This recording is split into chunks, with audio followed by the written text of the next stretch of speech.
Your vision was to expand, Huh? That I to really go to more neighborhoods. more people, more. Yeah. And I'll say when I started, when I joined this project, there were only 23 employees. Now there are 70 employees. Exactly. You can think of the need of the people and the increase of the numbers. Yeah. And every once in a while I go like this.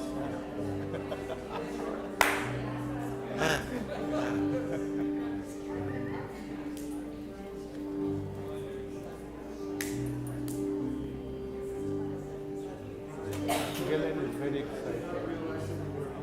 Galen is very serious that the program goes well. Yeah. He wants to He's very hear helpful. Yeah. And he's done this all himself.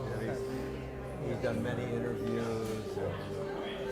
You've never seen him before, but his music, this is all original music.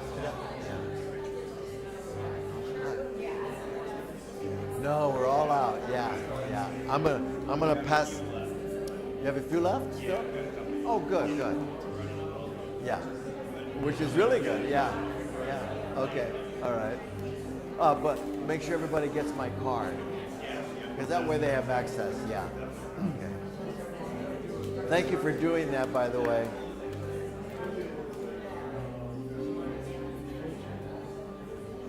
she's the lady from Gujarat. Oh yeah. That's his. Yeah. She looks Indian.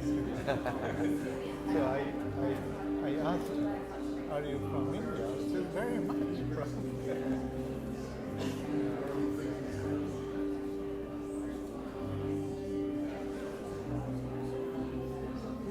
People Okay. are coming. I know people are coming. We should probably start.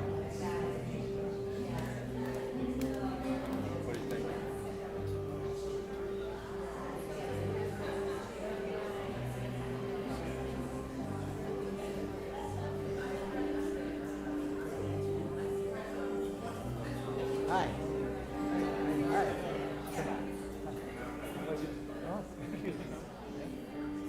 I'm Richard. Nice to meet you. How do you know? Who do you know in our family? Everybody? Oh, good. Are you working with Paul? Oh, okay. Yeah. Oh, yeah.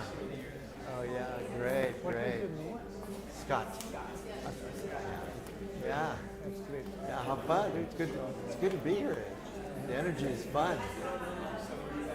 Yeah. Yeah.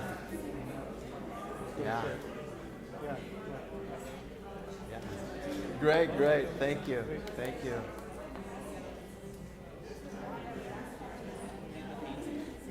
Well, they're going to talk about it because I think it's a local known artist who donated it. It's a very fine painting. They're going to auction it off. Yeah. So we should probably.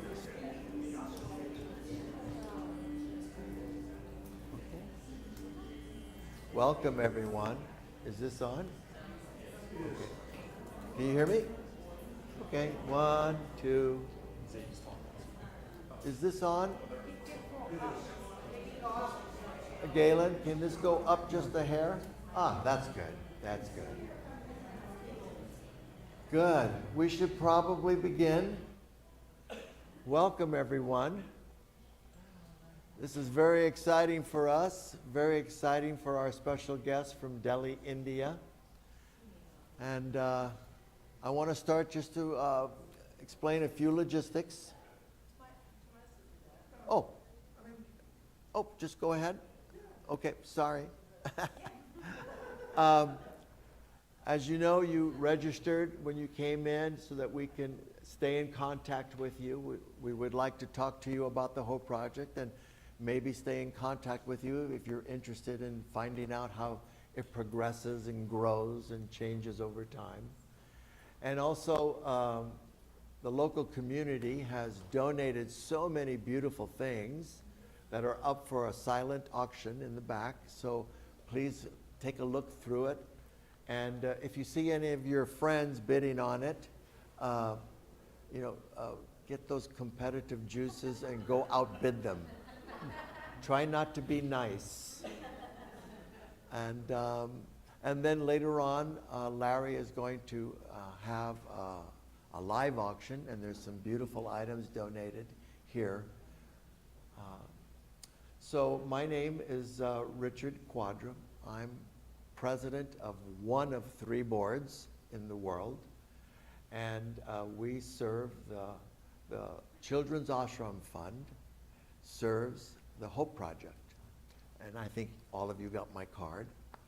And there's information happening on this screen, and as you hear me speak, you can check it out. It gives you a lot of the numbers, statistics, and programs about what we're doing.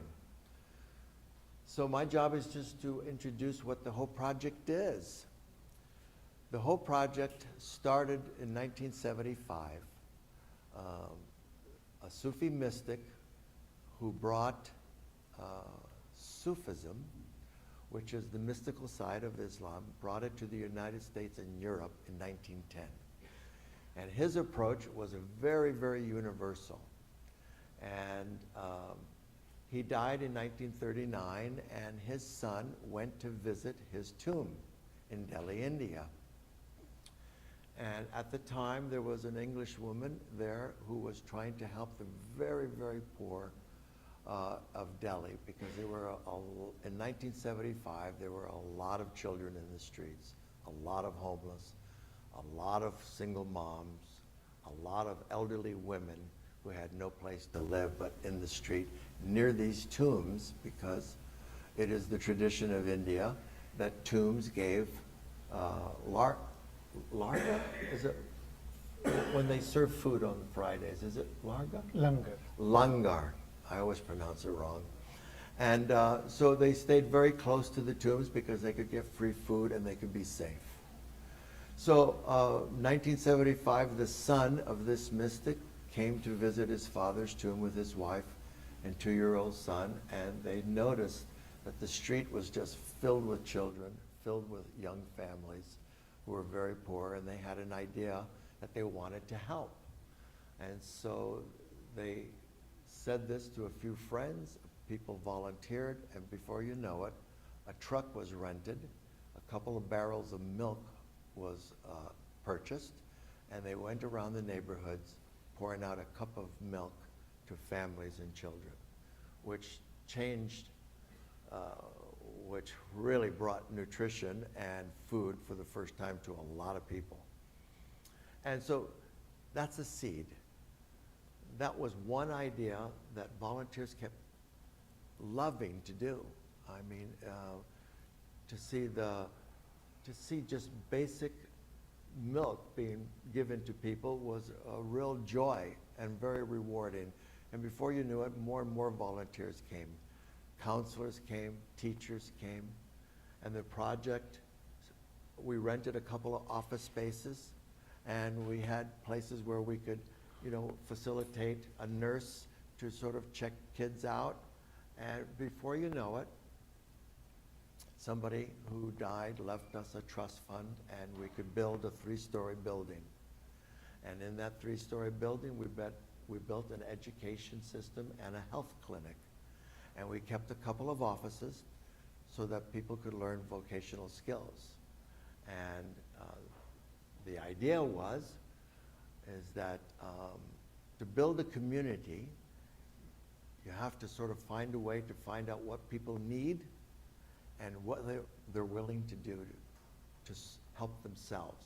And if you can facilitate that, that's what we call a buy-in, that's what we call a community building block.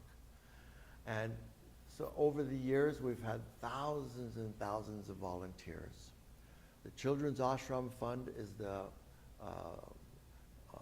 nonprofit that collects money in the United States for the Hope Project. The Lebensschiffe is another one in Germany that collects funds in Europe.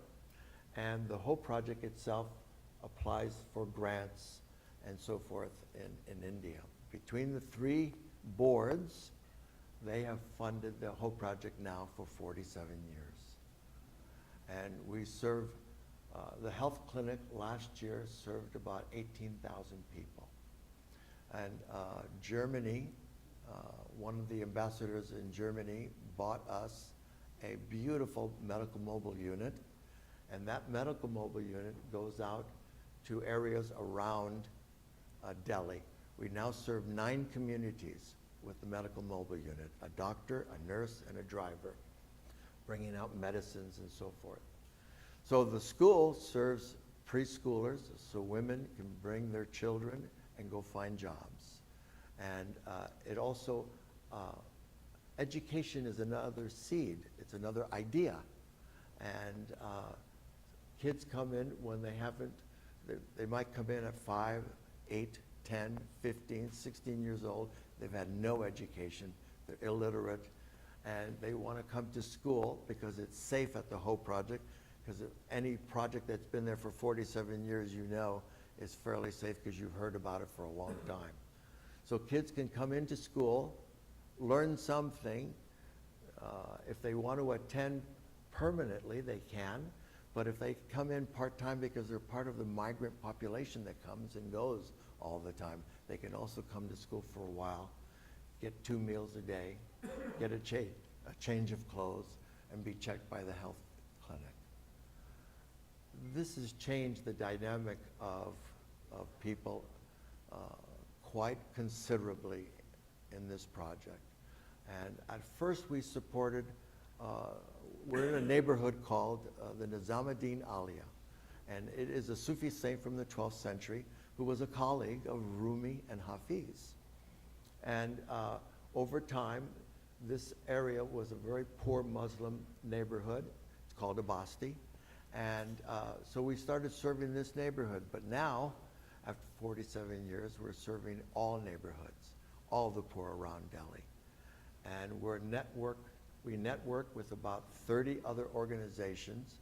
And because we're one of the longest standing organizations in Delhi as a nonprofit, we're sort of a hub that can help integrate all the services. So every quarter, we'll hire a clown, we'll set up tents, we'll bring an eye doctor, a dentist, hearing aids, we'll bring a couple of nurses, and they will treat all the children and all the families in a neighborhood all day while the kids get entertained by a clown. Especially for homeless kids, he entertains the kids and tells them where in the neighborhood they can get free water, get free supplies. So the whole project is an idea that is a building block to build community. And we're happy to be here. We're happy to bring Samur Rahman and his wife, Shaista Rahman. They have been social workers their whole lives. They have been focused on helping the poor their whole lives. We're happy to bring them here to this community, and we are so happy that our host, Valley Om Yoga Center, wanted to facilitate this room for us, which is great. And Raj has just arrived, and he is from Tandoor Grill in downtown Easton, and he's providing food, so there'll be food here. And all the merchants in the neighborhood have provided all the baskets that you see in the back. And so this community now is forever tied to our community in Delhi. And we would like to stay in touch with you. We would like to let you know what's happening. Being part of this community is, money helps. Money just helps, but energy helps. One of the founding principles of our school is loving compassion and loving kindness. Because from there we find integrity, we find respect, we find gratitude, we find generosity, we find helpfulness, we find unity. But loving compassion and kindness is really our basic principle. It's the only reason why people keep coming to the Hope Project and why it keeps expanding. And so today, enjoy the silent auction, have some food after Samir speaks a little bit, and then we'll have a live auction. And our goal is to raise $500,000. It could be an overshoot. It could be an overshoot. I get very excited, so But really, it's all about connection. It's all about heart energy. It's all about that connection of generosity of spirit. That, you know, money is only one piece of it. Generosity of spirit is in the heart, and that's where we all really want to connect.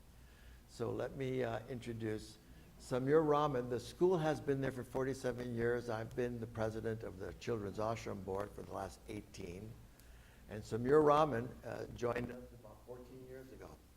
Now, Samir Rahman was working at, had a great job, working for the government, doing a lot of great things, and he got sick of the administration and the rat race of Delhi, and he wanted to serve grassroots. And when we sent out an application for an executive director, and we had about 145 applicants, and we were, you know, exhausted going through the applicants because we couldn't find the person with a big enough heart to serve this project, because it's many programs. It's 20 plus programs. And one day he came in, and we all were looking at each other wondering, what is he doing here? And he wanted to serve and take a big pay cut. And we asked him why, and he said, because, you know, he wants to work with people in the grassroots and connect. And so please give a warm welcome to Samir Rahman. Thank you so much.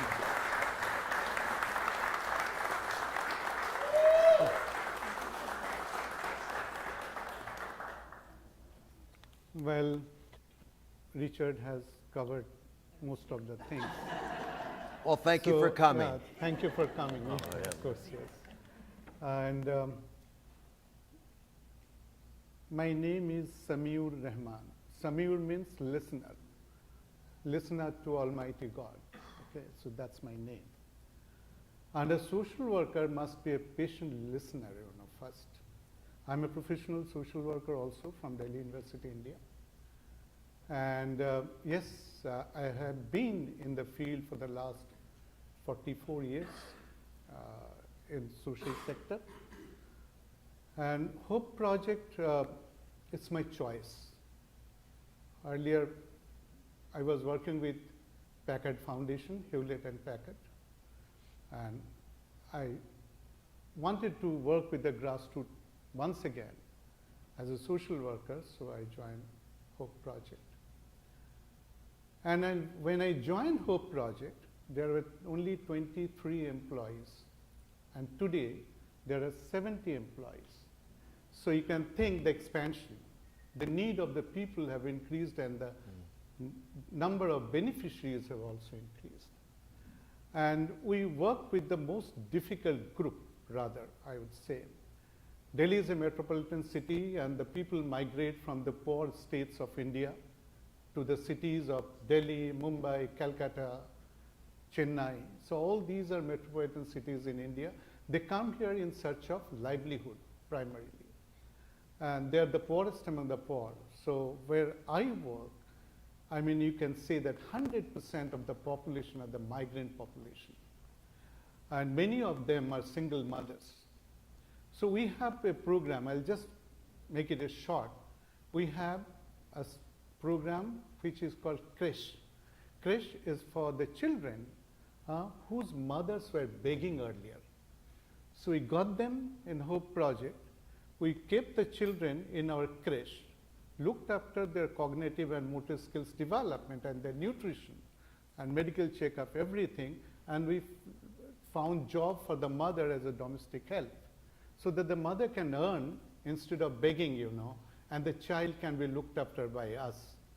So when the mother goes for work, now she gets a little bit dignified life, and then she also becomes a member of your micro lending project.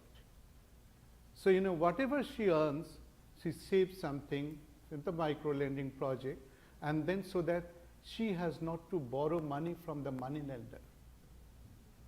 So I'm just explaining the way we run the programs, you know. And once the child reaches the age of 3, we have our pre-primary school. Okay, we put them in pre-primary school. and from the pre-primary school we mainstream them in the government or public schools. So the first generation learners we take care of. So we have another program for, particularly it was for girls earlier. You know, the girls who had not been to the school till the age of 12, 13, when they reach puberty, they accompany their mothers for domestic help. So we wanted to prevent that. So initially we had to make a lot of hard work to get them, because through the mothers they will earn $50 a month. That's the average income of Indian, this kind of families, you know. Their monthly income is $50. So they live on that. So the mothers initially, they did not leave the girl for Hope Project, but gradually we convinced them, and all those girls are now coming to the Hope Project, okay? So who have reached the age of 12, 13. And then we take them through senior and senior secondary examination, and currently they are going to the universities also, and we have 55 girls going to the university. 35 have been working in different sectors, not accompanying their mothers for domestic help. That's why we always say the mandate of the Hope Project is to transform the lives of the people. It's not only changing or giving charity or something like that. So those are that school program, and now after that we have evening school programs for those who are attending regular school. Otherwise they will drop out. In India it is very common, you know. So we wanted to prevent the dropouts, and therefore we run the evening schools where the boys and girls, after the school hours, they come to the Hope Project for tuitions, remedial teaching, so that they do not drop out. And through that, hundreds of students, you know, they continued their students. Many of them are now in universities and colleges, and they don't look back. We wanted to change the perception of the people. We wanted to build confidence among them. They say, yes, we can also do something. We do not have to go with our mothers, with our fathers to any odd job. So that's the thing, you know, we are doing for the young people, young adults, and we wanted to prevent drug addiction also. So we formed a group called Youth Forum. So we meet every fortnight, we talk about what they are doing, and we talk, what is happening in the country as the local neighborhood and all. So many of them have been re-enrolled in the school, and they have been going to the college also. So that's a big change. It was not so easy the way I'm talking about, you know. It's a very, very difficult task, because it is very arduous for poor people in India. They do not trust anyone. They feel that they are the one, because they have nothing to lose, you know. So, yes, we have been able to transform the lives of the people, and many of them are now doing very well, and therefore, because of the impact of the project, now we do not have to go to the people and come there.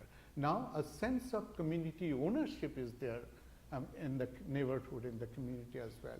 And we have expanded 5 years ago to another community having a population of around 4,000. So yeah, so we have 9 small centers there. And if you ask me today in total, how many are the direct beneficiaries of Hope Project, it is 2,500. So you can think of if you take the cumulative figures and if you multiply over the years, we have been able to interact with thousands of people, thousands of homeless and migrant population, and they have been able to change. Some of you have been to India, and if you had visited Hope Project, you know how we have been able to change and transform the lives of the people. And you know, particularly, Can I add one thing? Yeah. I want to add one thing. I just want to add to what he was saying. You know, the seed that school and education can change your life is a seed. And the idea that you might go to college to finish, to conclude that seed, took many, many years. And when he says that 47 kids went to college this year, that was the highest we've ever had. But it took 30 years to get our first 6. That was 15 years ago. 6 kids made it to college after 30 years of providing this education system.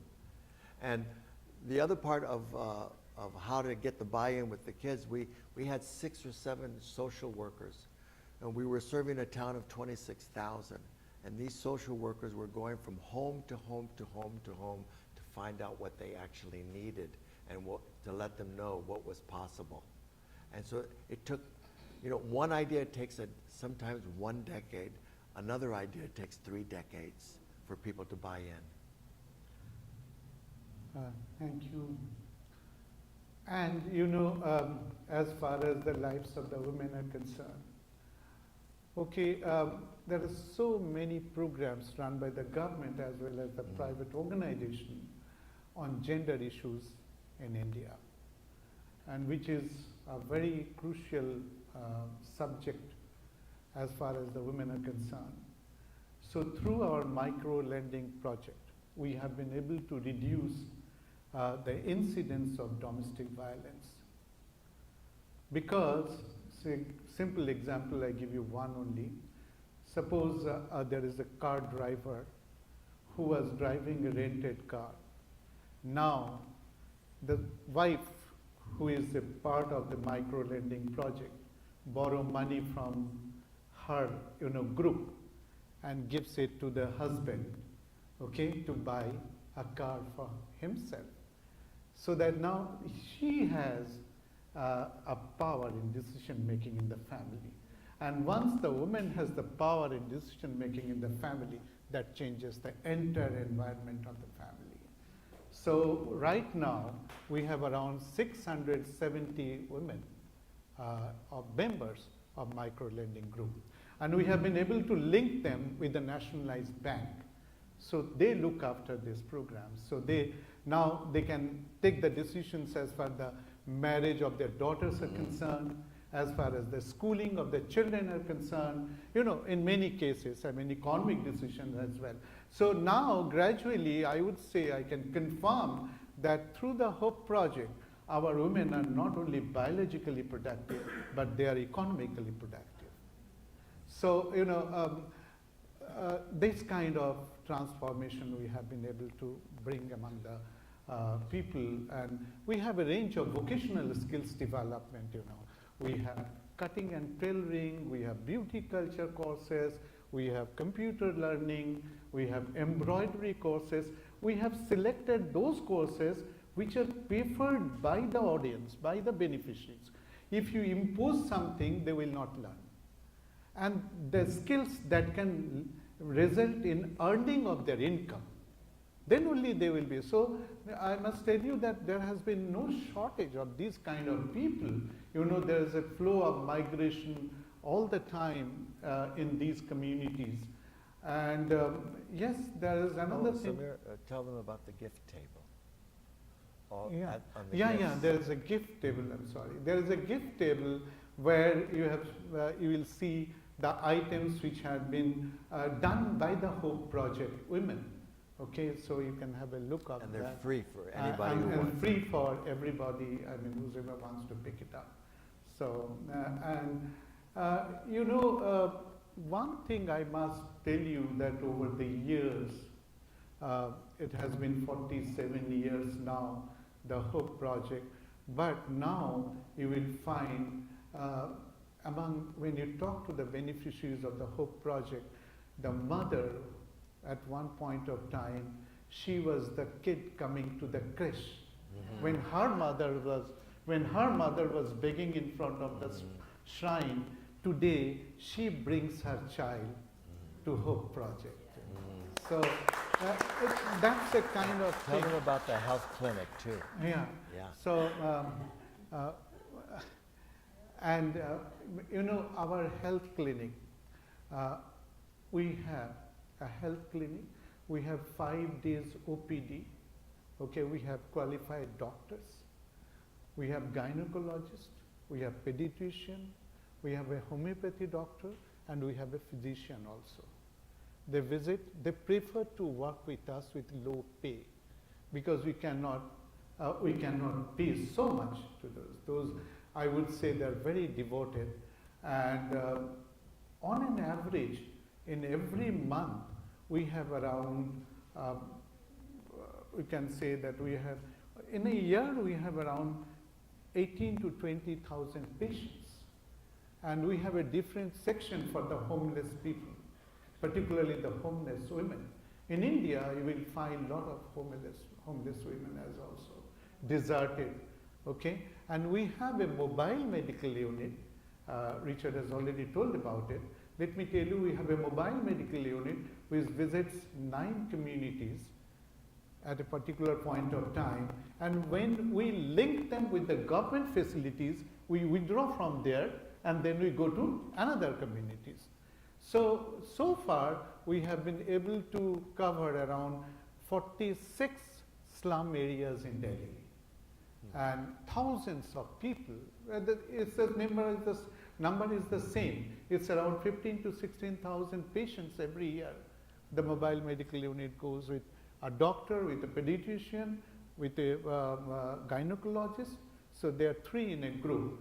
And prior to visit of each community, you know, we have local volunteers who does an announcement that yes, the community will be visited today by the mobile medical unit from the Hope Project.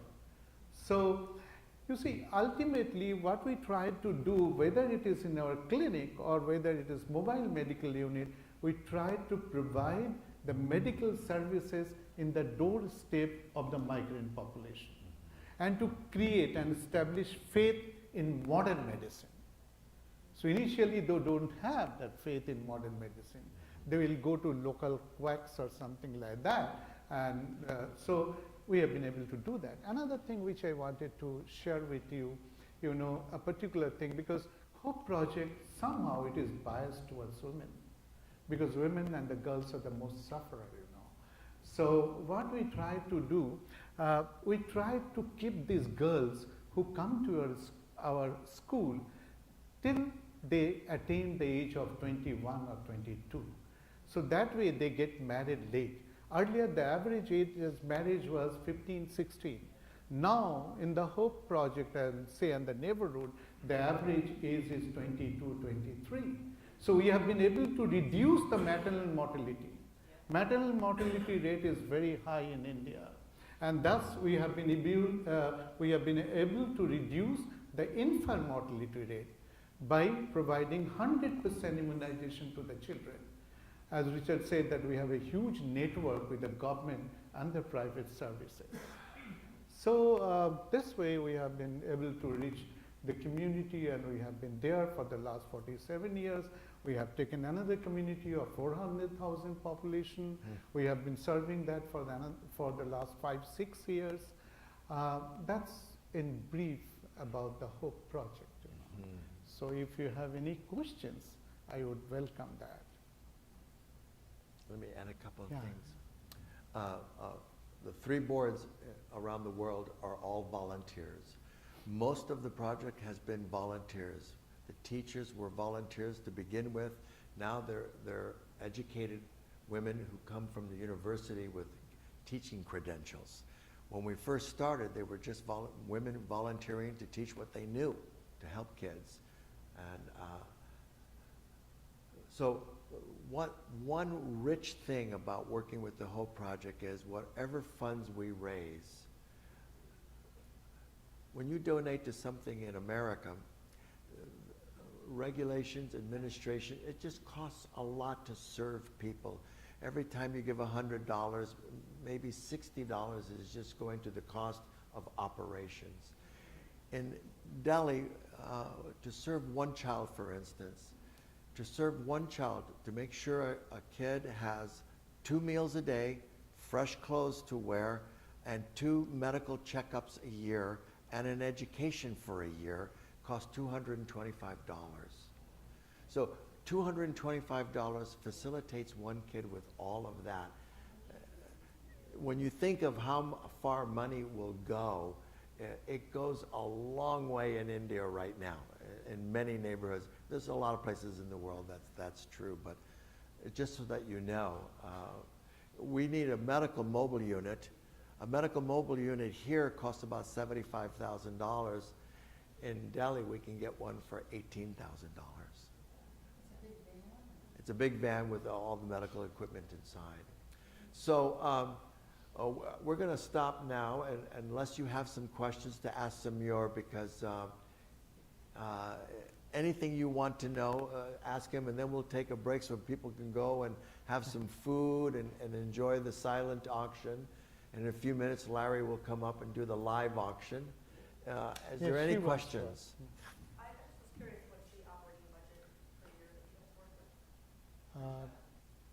Right now, it's 380,000. No, it's around 480. $480,000. $480,000, yeah. We have 70 people, we have around 20 programs together, yeah. What is the biggest challenge that you're facing right now? Okay, yeah, now we have been facing challenges. The biggest challenge is, the number of beneficiaries are increasing, and therefore, you see, we have to rearrange our programs in different ways. I told you that now the community has a sense of ownership. So whoever comes, they straight away walk to the Hope Project. And many times, like, let me tell you, this year, we run the preschool for the first generation learners. We had to open another section. So now there are 5 sections. Okay, number of beneficiaries, they increase. So it's a challenge for us that how to accommodate everyone in that. As far as the, what you say, Hope Project's popularity or Hope Project's reach to the people, we have been able to achieve that goal. Yeah. Space Space is is a really, problem, really, really yeah. challenging. Plus, Right now. because of climate change, we're getting, for the first time in 47 years, we're getting flooding every year. Neighborhoods are, in the news today, you can read about Delhi is flooding with terrible storms, and that's due to climate change. And we lost the whole first story last year. Actually, the beginning of this year, we lost our library. We had just purchased 20 brand new computers in our computer lab, and all of it was destroyed and flooded. Yeah. The water came in at 5:30 in the morning. The flood began. By 7:30 in the morning, it had gone from the floor to the ceiling while we had 2 active working pumps. So we lost the library, we lost the finance department, and we lost the computer room. And they will require an engineer and architect to come and reestablish the parameters of what to do about flooding, because this probably will not be the end of it. Is there any more questions that anybody would like to ask? Yes, Galen. At what age do you find children entering or approaching the Hope Project to enroll? Well, right now the population of kids who are going from first grade through high school is increasing. Usually it's about 30% to 50%. And, but kids are coming into school at any age. Because a 16-year-old has never been to school, he'll come to the project, but he'll learn English because he can get a job at a hotel, or he can be a driver. And so half the school are migrants, so they can come in at any age for a period of time. But we'd say that Hope Project serves to right from the 0 age to unlimited age. We have different categories of beneficiaries, because when the child comes to the Hope Project for the creche, the mothers were begging, they have just born. I mean, there are maybe 25 days, 30 days, we don't deny them, we don't refuse accepting them, yeah, they are there. So we wanted to create an opportunity for the mother to go for some work rather than begging. Right. Yeah. Yeah. Oh, go ahead. It's impressive how you're seeing the multi-generational impact of self-sufficiency. And I wanted to know, how do you maintain retention, program retention versus program attrition? That is, how do you get the kind of buy-in where it sounds like many of the people who come to you for help remain in the programs long enough to receive that help and to benefit their own children? Yeah, let me tell you the profile of the beneficiaries of the Hope Project. They have nothing.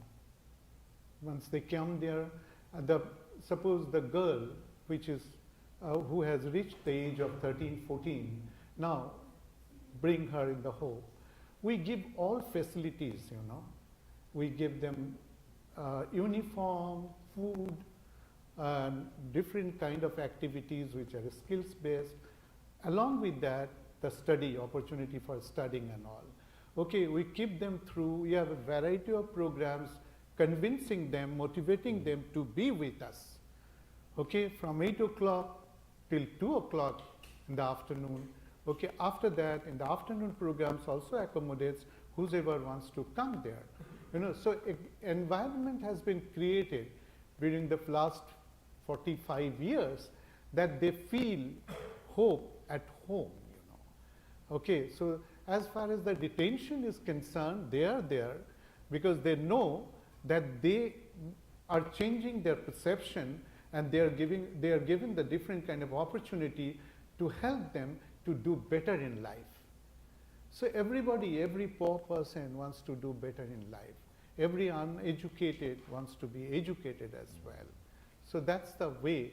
I mean, environment has been created in the basti, in the neighborhood, and in the communities that will get all kind of help from Hope.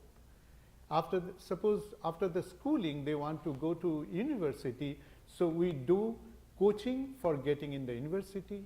We pay for their fees as long as they are in the university. At the same time, many of them are being trained in different kind of skills. We pay for that as well, so that they can live a better life in future. Yeah, that's the point where the retention and sustainability. Many different stages through their age and the changes of the family as well. Yes, Well, my family worked with migrant workers in Michigan, in the United States. And one of the problems that our migrants, I wanted to ask a little bit about the migrant population. In the Midwest and in the agricultural states, they are traveling across our country without residency. They have no residency either. So they're not, they can't get food banks, can't get things like that. But what I'm trying to get to is, here they can go to public schools, but then they have to move on. So the parents have to be sure they know the curriculum if they want to move them through the system. What you're saying, what I'm wondering is, how do you describe the migrant population? Okay. I guess that was the Yes. In India, compared to America. Basically, the people migrate when they have saturated with their resources, when they have no resources left. Normally, these people migrate for the search of livelihood, to feed the family, So they feel that in the metropolitan cities, there are opportunities that they will get some work. Majority of the states in India still, they depend on agriculture. And the situation of agriculture is not very good at the moment. And therefore they do not, and agriculture labor, they are very, very low paid. Okay, so they don't have any other option rather than migrating to the cities with nothing. So when they begin with you, do you help them find housing as well? And they, No. When they migrate, in India, there is a practice of charity as well, and particularly in other religious places, whether it's a church, mosque, shrine, okay, dargah, and all these things, So they normally migrate and come to these places. So they are very sure that they will get at least a one-time meal for the family, or they have to beg. But now they get also education. Yeah, now. They And the government has no program for such migrants to be for education and other things unless they know about it and they come to the mainstream. So Hope is supplementing the effort of the government as well. Okay, bring them, give them an identity, okay, and also convince them, and then like we creche, then the pre-primary school, then the government or public school. Yes. Yeah, that's the way we, yeah. Mother, okay, find a job for domestic help, okay, then they become the member of the micro-lending, they get the health facilities in our health clinic, then they get the identity card and everything. Yes. We also organize camps for identity card as a citizen of the country. So those, you know, that's what I'm saying. There are many things which needs to be done. It's not so easy for them, for them particularly. So we deal with the problems they have, you know, to get an identity as well. When a poor family migrate, you know, they have no identity. They are not known. In the village, they were known that you are his son, his grandson, granddaughter. But when you migrate to the metropolitan cities, the first thing they lose is their identity.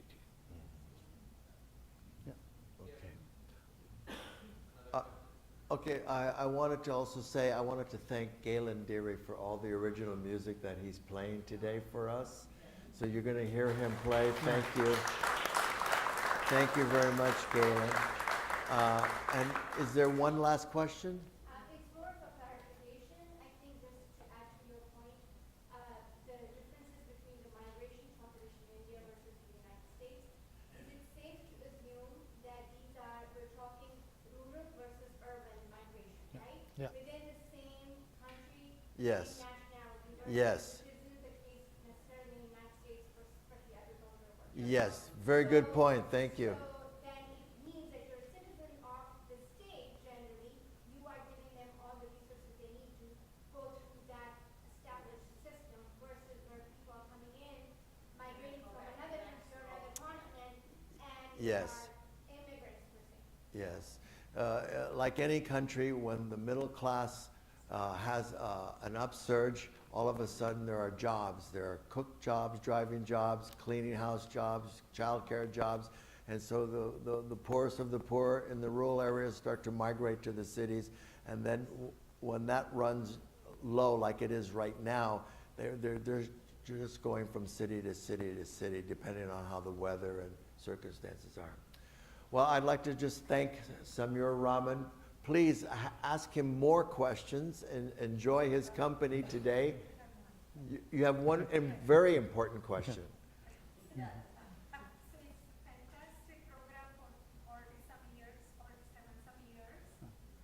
Are you at a stage, I hope you are, where you can take the essence and promote it all over India? Is that Yeah. a plan? Okay. That's the modules that Let me expanding. tell you that yes, when I joined Hope Project, it was only in Nizamuddin and 5-kilometer radius where the office is, our office is. Now we have expanded the program 14 kilometers away from the project areas in the Trans-Jamuna. That's what I was saying, 400,000 population. Okay, I had an idea of, Bihar and UP are the most backward states and the priority states. We don't say backward, but we say priority states. Okay, because now in India we do not use negative connotation. Okay, yeah. So I thought of expanding it to Bihar and Uttar Pradesh, because earlier when I was with Packard Foundation, I worked in Bihar and Jharkhand and UP. That's a terrible situation as far as the health and education is concerned. Yeah. Well, If in future I have the opportunity, I'll definitely do it. Thank you. But to be more specific, the modules, we have an education module, we have a health clinic module, and we also have a vocational module. So when we've expanded to cities, we find the leadership there, and we ask him to find some space that we can hold, that we can come to, say twice a week. And doctors will come there to disperse medicines, then a teacher will come there to maybe have a class to talk about, see what they really want to do, what the kids will attend, and that's how it starts.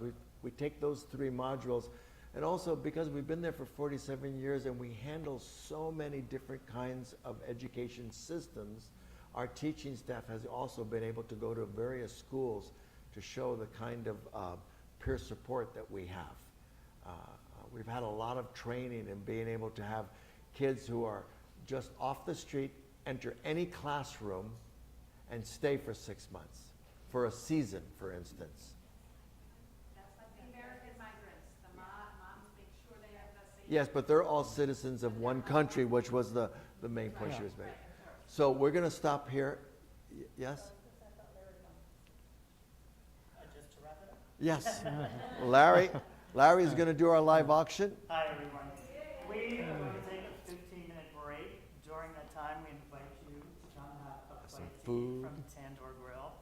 We have the silent auction offerings in the back, so please sign up for something you'd like to bid on. Bathroom is in the corner, and these are our live auction items, which will be coming up in 15 minutes. Thank you. Thank you, Semior.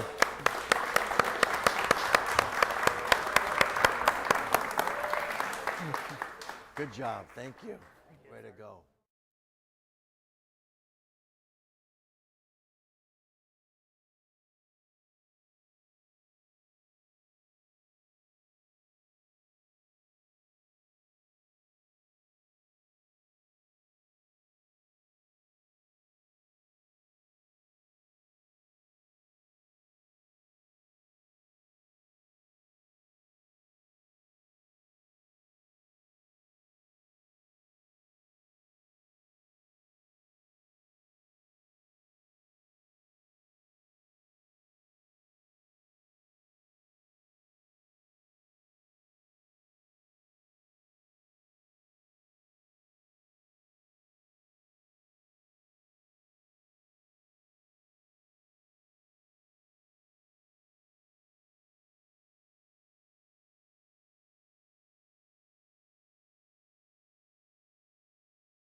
5 minutes until the auction, y'all. 5 minutes. 5 minutes.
1 minute, y'all, to the live auction.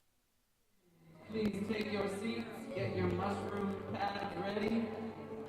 1 minute till the auction begins.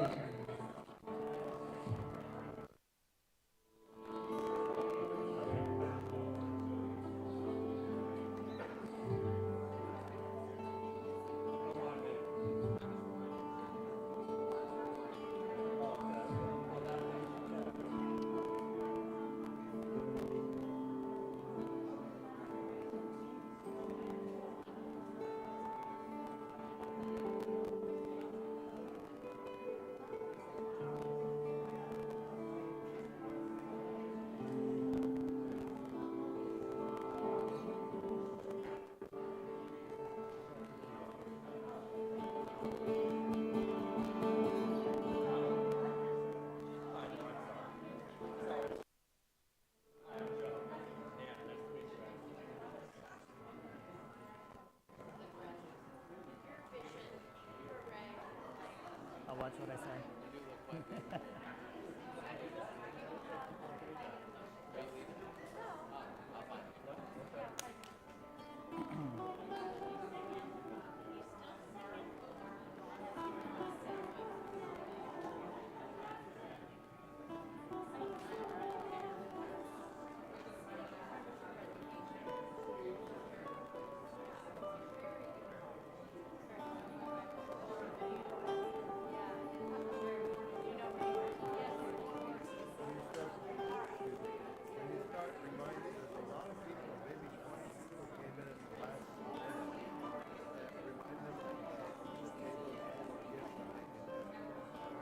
Okay, got it.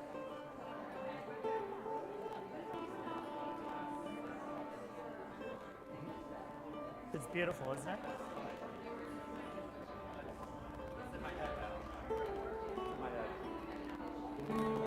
That's a live off.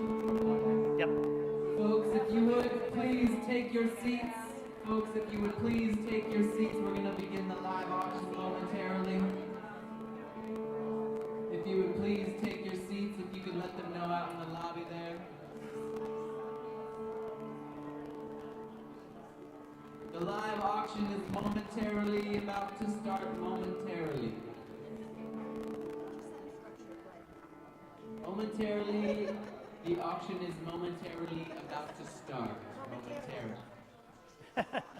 When, Galen? Momentarily, the auction is momentarily about to start.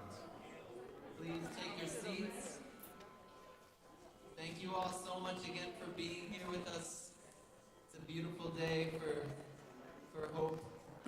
Keep hope alive. Yeah. You know, maybe you should sit on this side so you can, like, hold up the things as we sell them.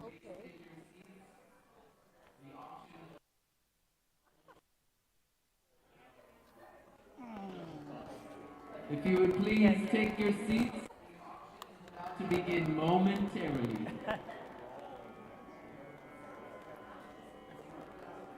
If you don't have a mushroom paddle, please get one. The momentarily auction is about to begin momentarily. Momentarily. I mean, Momentarily. people with their paddles too, to point out, like, If you would please take your seats, the auction is about to begin momentarily.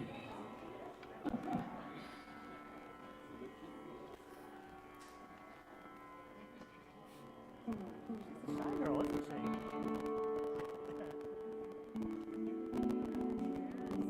No, I'll be standing. Emily, The live auction is about to begin momentarily. standing. Yeah, yeah, yeah. Just, someone to paddle up and I don't, just kind of like poke me.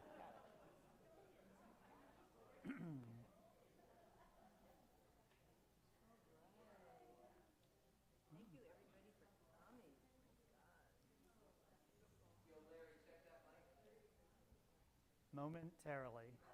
Momentarily.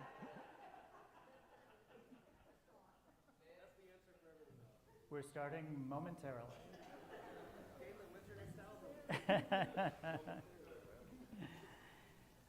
Everybody come on in. Let's start the fun part of this event. And don't be nice.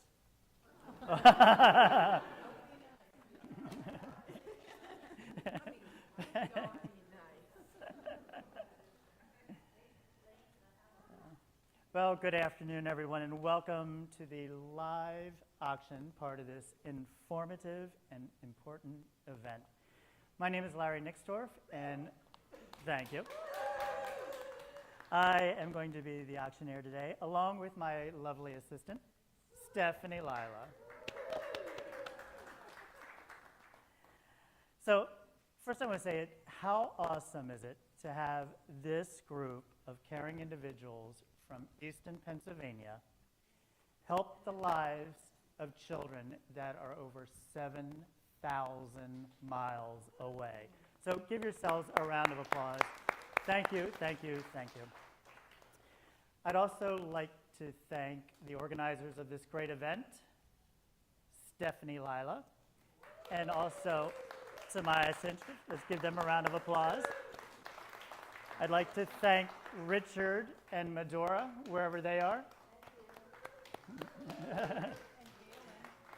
Samir and Shaista. And momentarily, I'd like to thank Galen, wherever he is. There he is. And finally, I'd like to thank Sue Amato, Valium. Where are you, Sue? Over there. There she is. She provided this wonderful space for us today, so thank you, thank you, thank you. And I'd like to thank Stephanie and Tobias for inviting me to be the auctioneer, as well as personally scheduling this on the 14th of September because there's no Penn State football game today, so thank you. All right, so let's get started. Does everybody have a paddle? Okay. And before we do get started, I want to remind you, the table right at the door is a free gift table. So on your way out, if there's anything left, prayer cloth, T-shirts, they are yours to take. Okay, let's start with the squirrel. Our first item today is from Mercantile Home. Mercantile Home has been a popular destination in Easton for over 14 years. And sadly, they will be closing at the end of the month. So it is going to make a very nice collector's piece from their store. They're known for their squirrels, which are bright colors. Their ceramic construction, they have great little detail in the eyes and the tail. And they are made right here in Easton, Pennsylvania. So whether this is your first squirrel, or maybe you're adding on to I don't know, what do they call more than what? A herd of squirrels? A herd of squirrels. I don't know. This will be a great addition to your home. The retail value of this is $68, but we are going to start the bidding at a very affordable $10. Do I hear $10 for, I got $10 in the back. $20? $20 from Celeste. $30 in the back. Do I hear 40? $40 right there. Do I hear 50? 50 over there. 60. $60. Up. $60 right there. Do I hear 65? $65? $65? You may never see these again. $65. The lovely, lovely lady in white. Do I hear $70? $70 for the collector mercantile. $70. $75. $75. Celeste, you know you want it. $75. Up. $75. She did it. Okay, that takes us to $80. $80. $80. Lady in the back, $80. Do I hear 80? $80? 80? 80? So $75 going once, going twice. Sold. And your number? 60. Yeah. Okay, now we're doing the gardening things. Next, we have the Ultimate Innovations Gardening Collection. This has been donated by Stephen Telschow, along with some other guy who I can't remember his name. These items are perfect whether you're a novice gardener or a professional gardener. They're going to give you everything that you need. So within this basket, you are getting a hori-hori knife, stainless steel blade. It has a serrated edge on one, smooth on the other. Hori-hori knives date back to Japan for centuries, and they're still being used. Nitrile garden gloves. If you haven't had garden gloves like these, you will never use anything else. It gives you great dexterity, protects your fingers, your palms. There's a hose nozzle in here, more of a watering tool. It has 5 US patents. We have little ladybugs in here, collapsible watering can, a collapsible bucket. We have a garden broom. This garden broom is made in Sri Lanka. It's made for the outdoors. It's made from all the recycled parts of a coconut tree. The bristles are the equals. There's a nut from the shell on top. This is actually from the shell. The only thing it's not is the handle, made out of poplar so you won't get splinters. And then finally, we have our kneeling bench. With this, all you do, pop it open. You can use it to kneel down like this, protect your knees. If you want to sit, you can simply sit down. But wait, there's more. And you just squeeze the handles and it folds right down. The retail value of this is $120. We're going to start at 20. Do I hear 20 from anyone? 20 in the back. Number 2. Do I hear 30? $30. $30 from Janine. Do I hear 40? $40. Do I hear 50? $50.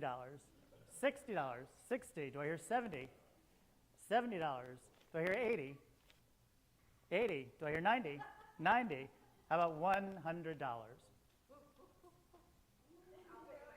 I was going to say, you just bid. You just bid. I got $90 from Janine. Do I hear $100? $100 for everything in the basket, the broom, the bench. Okay, $90 going once. Oh. Yeah, $100? $100. $110. Okay, got 110. Do I hear 120? 110 going once? Going twice? Sold for 110 to Janine. Number 20. Well, this is fun. Okay. All right, lovely assistant. Next is the bird feeders.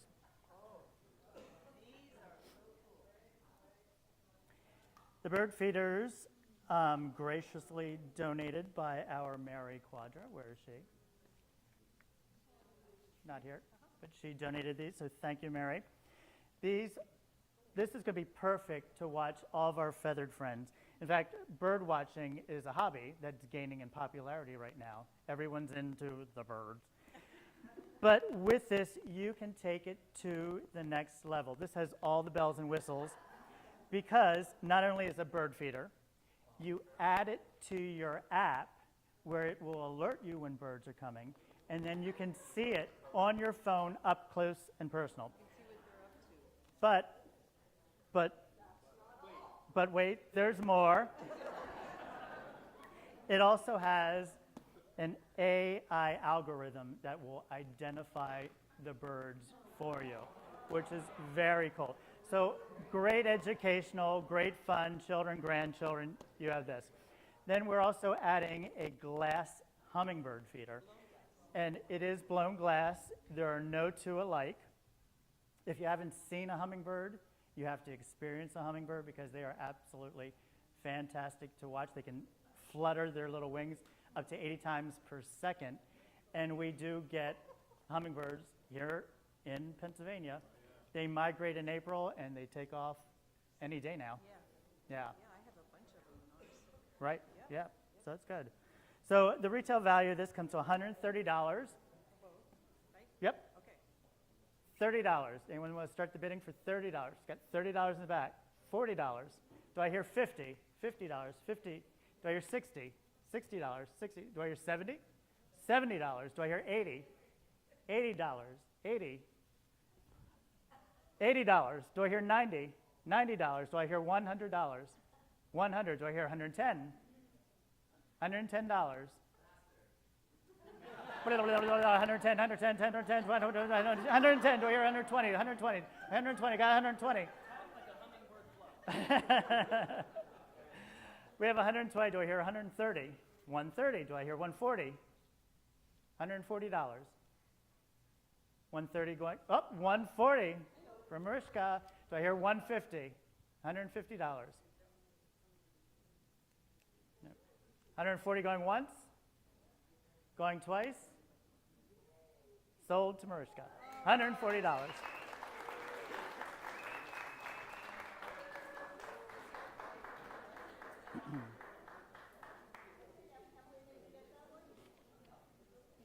And what number? Mariska, I'm not sure it was Mariska. So it's really fun to say, $100.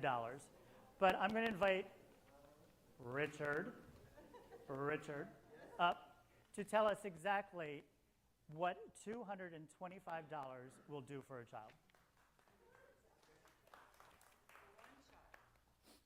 For one child, $225 will give any child from preschool, give them 2 physical a year, fresh clothes, and 2 meals a day, plus an education for a year.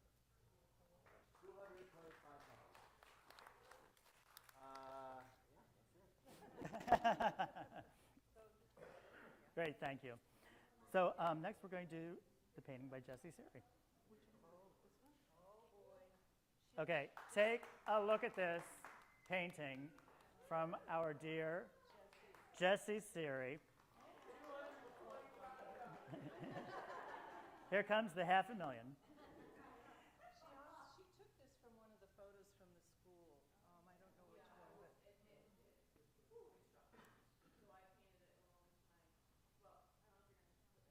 You go for it. And that as well, so. Yes, yeah, they're therapeutic for me, with my children, And so. she creates beauty. So the title of this is Buoyant, which comes from the meaning to stay afloat or rise to the top, which makes it so very appropriate for this event. Jesse, I'll let them know you're a local artist here in Easton, born and raised in College Hill. Your greatest art inspiration, as you were saying, are her children. Rife, who's 5, and Pinky, with the crazy hair, is 1. And they love evolving artistically together. With this cheerful and optimistic painting, it's acrylic and mixed media, unframed, but you can tell that the edges have been painted as well with great detail. The painting measures 16 inches by 20 inches. The smiles of the children, the bright colors, the feel of the painting makes us reflect on the importance of childhood and how it's up to us to help these children lead better lives. So, hang this on your wall as a perfect reminder of gratitude and giving. The retail value of this is $400. We're going to start at $50. $50 for this beautiful painting. 50 in the back from Joe. Do I hear 75? $75. 75 from Janine. Do I hear $100? $100 right there. Do I hear 125? 125. 150. I'm bidding for my sister. 150. Do I hear 175? 175 from Joe. Do I hear 200? 200. Do I hear 225? 225. 250. 250. 250. 275.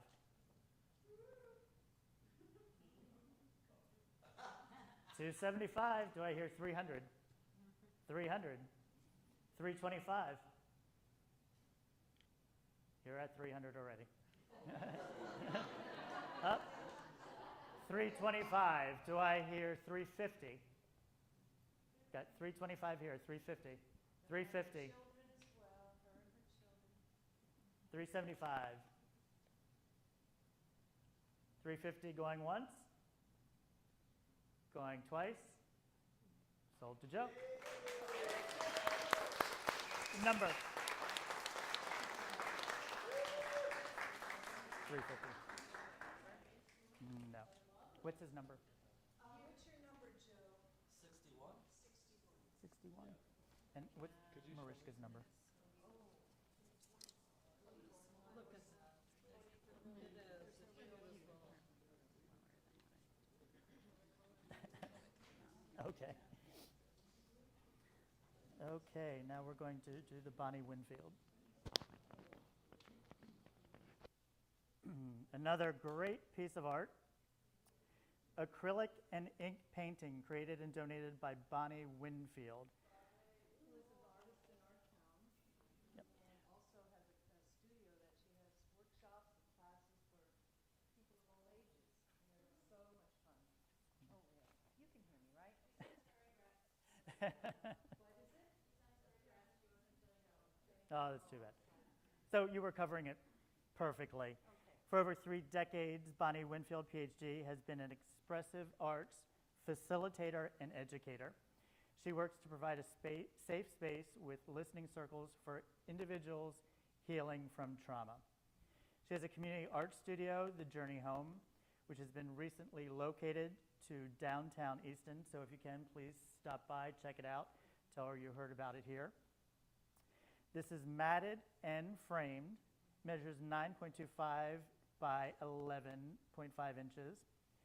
The size, the multi-hues of the yellows and orange lend to the peacefulness of this piece. So it'll make it perfect for hanging in a bedroom, a home office, anywhere when you want to wake up or end the day with a beautiful, calming piece. The retail value of this is $120 for an original art piece. Do I hear $30? $30 for the Bonnie Winfield. $30. Do I hear $40? $40 for this original piece of art. $35. Oh, we got 40? $40. Do I hear 50? $50 in the back. Do I hear 60? 60. Do I hear 70? $70.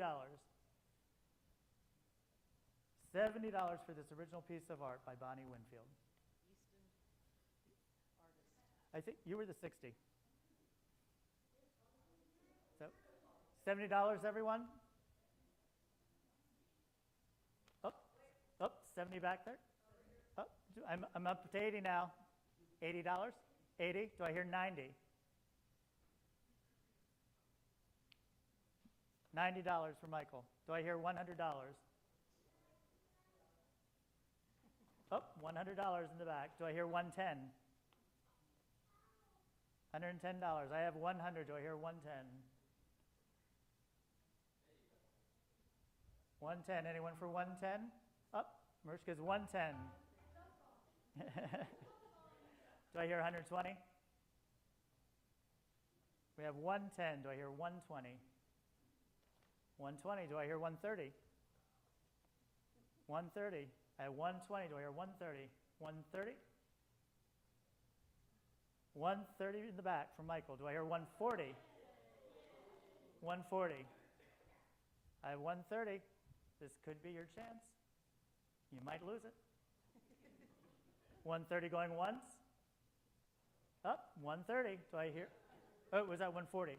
140. Thank you. Do I hear 150? 150 for Bonnie Winfield. Original piece of art. $150.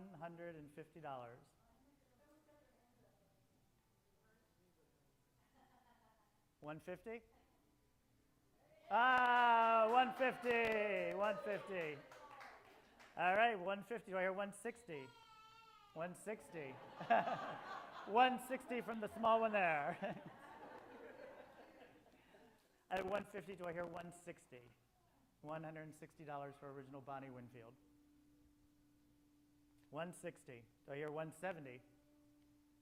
$170. I have 160. 170. Do I hear 170? Anyone for 170?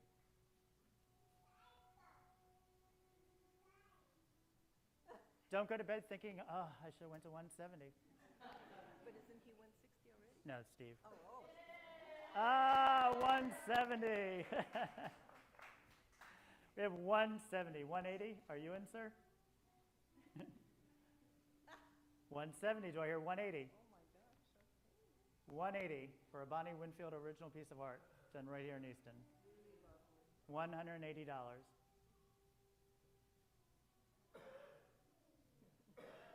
$180?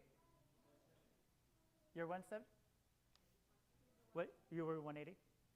Oh, okay, $90 more. 190.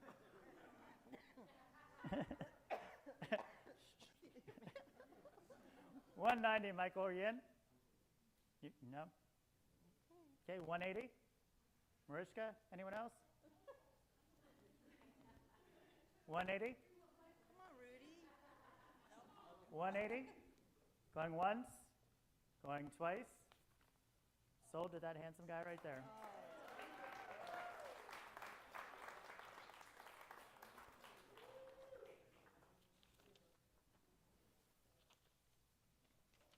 Okay, the self-care package.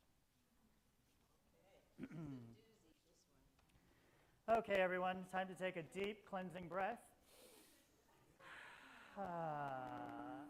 Because this is a good one. It is a complete self-care package to relax, to feel better, and also to look great. So you're getting a package donated by a group of relaxation professionals. We have Mary Quadra, Sarah Estrada, Michael Lear, Stephanie Lila. Leela. Stephanie Leela. Leela. I let you get away for I'm sorry. That's all right. We're going to start.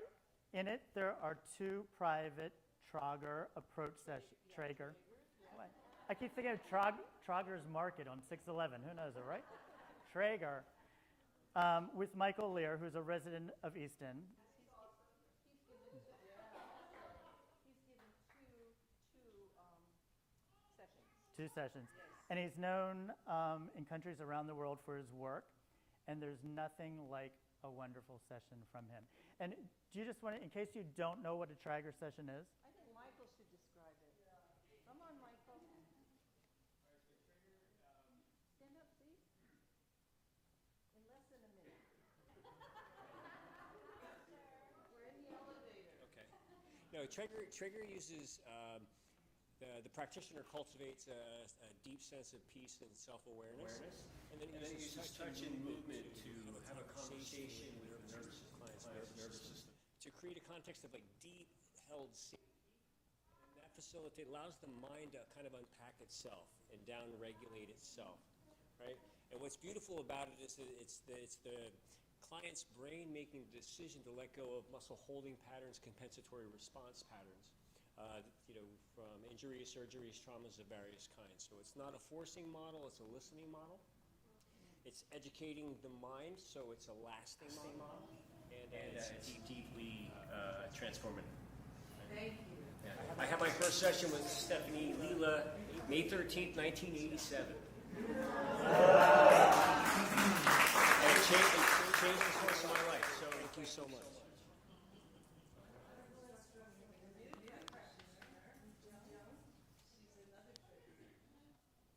Fantastic. Spreading the word. Great. Okay, so enough of Traeger. Thank you, Michael.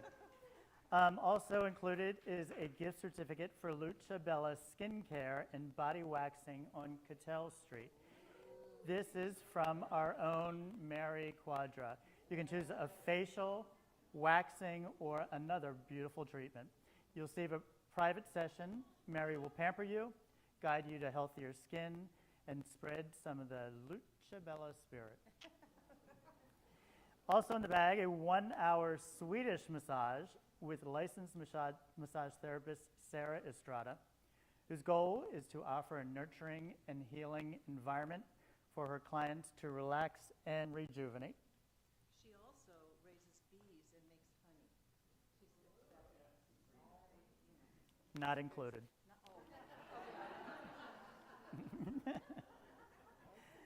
And then finally, a Traeger session Yes. with our own Stephanie Lila, Leela. who's been a therapist for 40 years. I think that's a misprint, because you're, what, 40? Yeah. And then there's an additional book, a Traeger movement book, so it's lovely. So it's a great, great offering to rest, relax, rejuvenate, and just enjoy being you. Four of them. Oh, 1, 2, 3, 4, 5. Yeah. Oh, what'd I say? Oh. You got the hummingbird thing. Oh, okay. The total value of this is $585.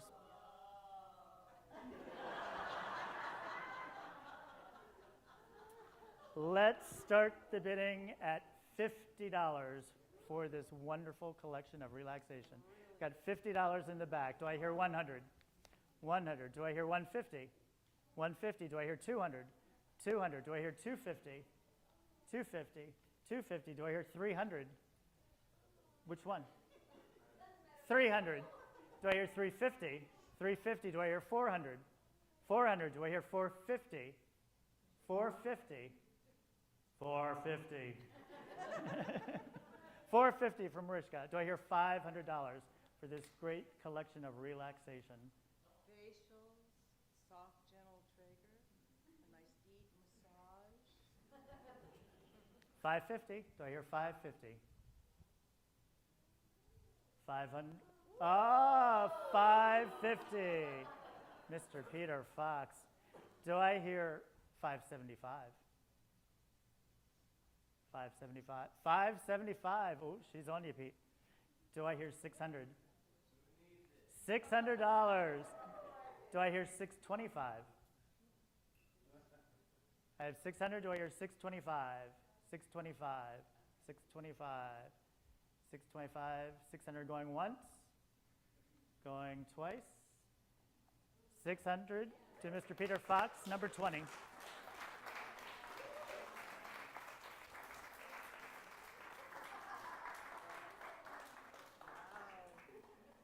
Okay. Okay, the painting.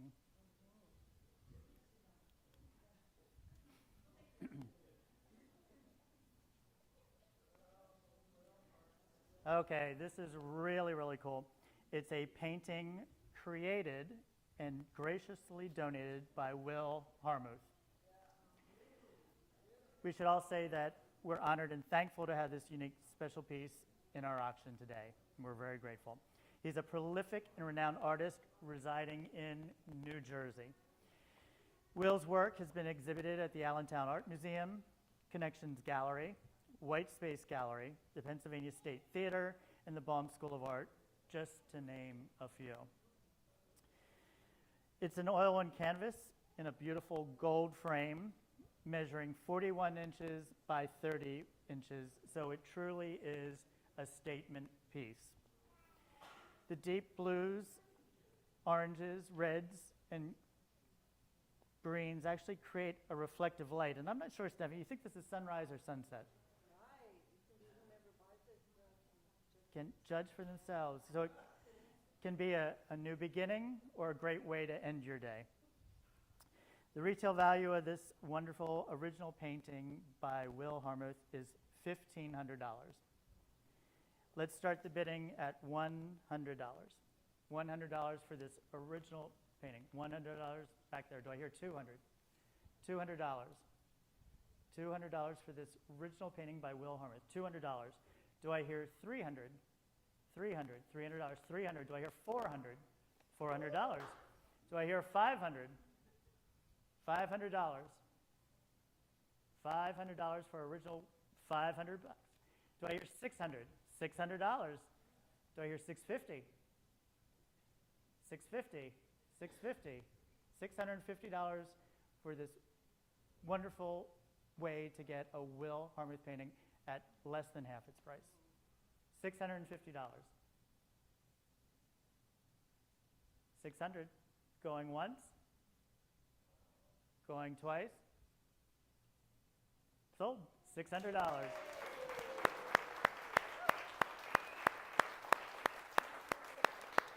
Thank you. So Galen says he wants to introduce the photo. Galen does? Okay. Yep. And then maybe you could add two. Yep. Okay.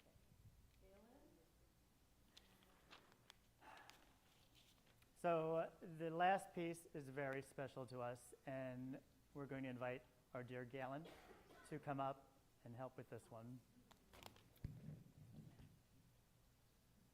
Hey everybody, thank you guys so much again for being here. This is an amazing cause and an amazing program and offering that we're promoting here.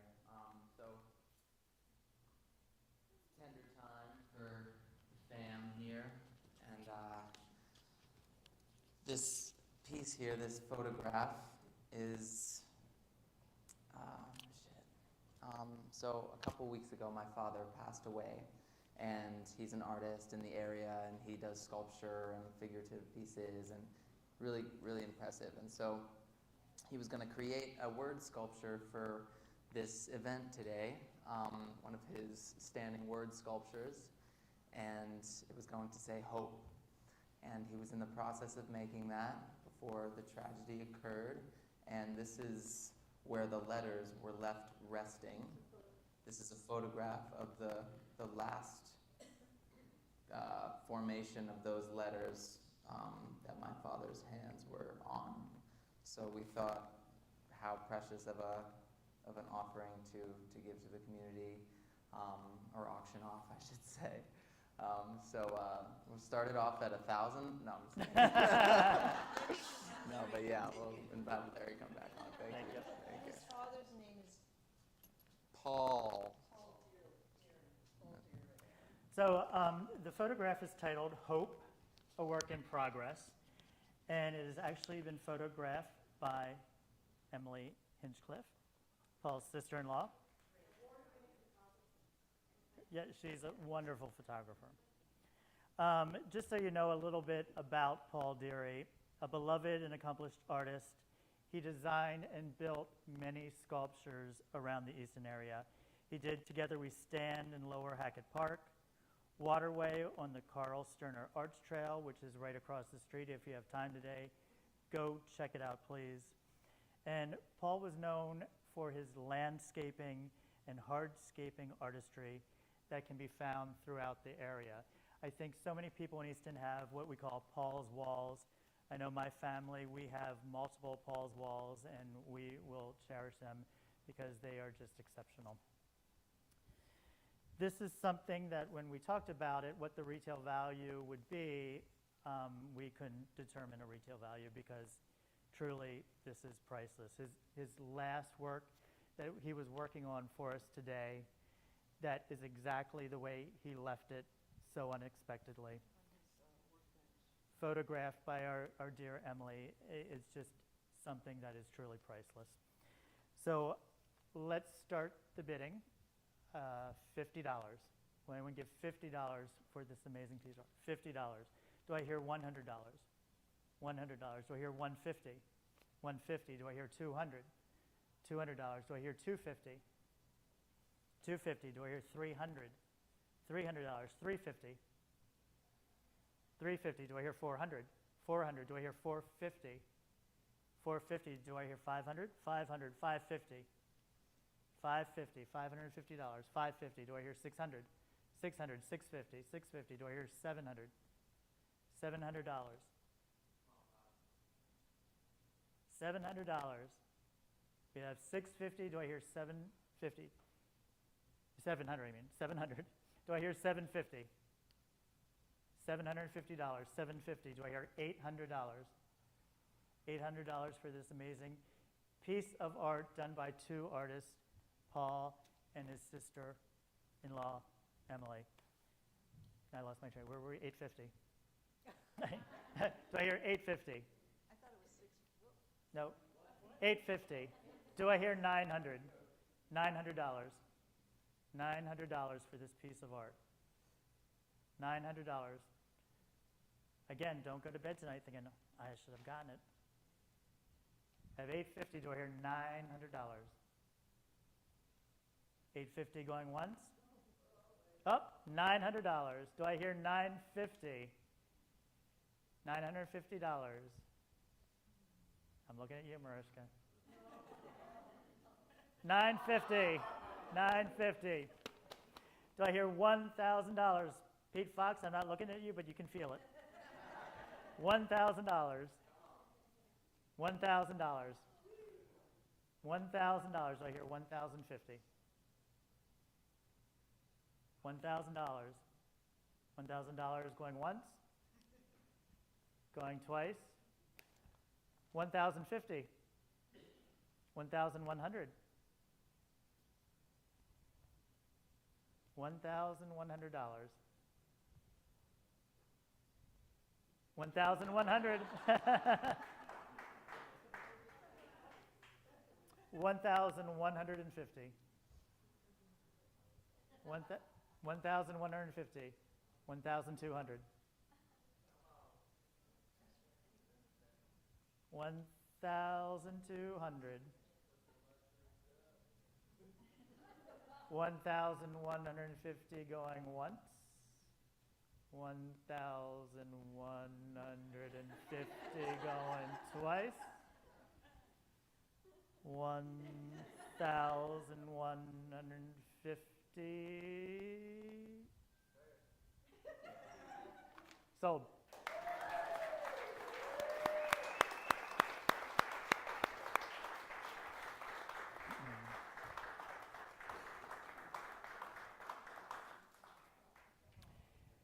We'd like to offer a big thank you to our donors, of course, the auction winners, and for all of you coming out today.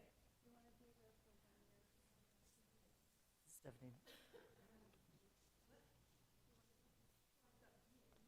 Anybody wants to put one child through school for a year with medical, food, career, and schooling, and the programs, is what, 200 and 25. yeah, raise your paddles if you'd like to donate to that, and Emily will write it down. So One child, 200, 13 and 30. 225. Yeah. 13, 30. We got more over here, honey. Number 14 over here. Is 38, Thank you so much. 38, 3. 38, 3. And we have number 3 over here, Emily. Get 16. 16. Judith had it. 30. All right, thank you. That wraps up the live auction. The silent auction will be closing in 15 minutes. So please go check your bids, go make new bids, and take something wonderful home. Thank you.